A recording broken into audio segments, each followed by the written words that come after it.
سنة تالتة هيجي لك بجواب سهل أوي، هيقول لك helping my mom at home هتعمل فيه إيه؟ هو أصلًا هيدّيك 3 كلمات خُد بالك unhappy help clean يعني مش سعيدة help يساعد clean ينضّف. أنا مش عايز منّك حاجة سيبك من ده كلّه، أنا عايز مش عارف الكلمة دي I can مش أنا أستطيع، أنا عايز هي الكلمة دي بس، دي اللي هتحفظها أقسم بالله، أقسم بالله ما تحفظ حاجة غير كده. بُص معايا بقى كده، أول حاجة إحنا قُلنا هتسيب إيه، عقلة حمار، اوعى تكتب إيه في الحتّة دي، اوعى.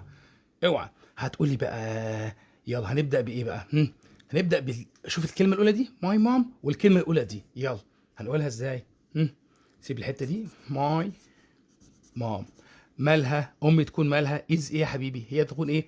الكلمة دي unhappy طبعا ما فيش مكان هنا هنكتب هنا unhappy أمي مش سعيدة طبعا الجملة خلصت لازم نحط فول ستوب. طب الكلمة التانية الجملة التانية عايز بقى أنا الحتة دي الأي كان دي بص كده أي كان هي دي يلا اوعى خلاص إن هنا سيبنا عقلة حمار هنا ما تسيبش عقلة حمار خلاص نبدأ تاني يلا I can أنا أستطيع إيه يلا إحنا خلصنا دي يلا نزل لي بالتاني يلا I can help بستطيع أن أساعد مين أمي يلا my مام اقسم بالله ما هتجيب من دماغك غير الكلمه دي اي كان بس دي الجمله الثالثه يلا انزلي باي كان تاني يلا اي كان انا استطيع ايه يلا الكلمه الثالثه كلين اللي هو مديها لي اقسم بالله ما تحفظ غير اي كان دي بس اي كان ايه يلا كلين انا اقدر انظف ايه اقسم مش انا قلت لك والله العظيم ما هتحفظ حاجه ثالثه يلا ماي ايه اقدر انضف ايه ماي ايه هي دي انزل لي بيها اي كان كلين ايه ماي هوم اقسم بالله خلص البرجاف يلا سلام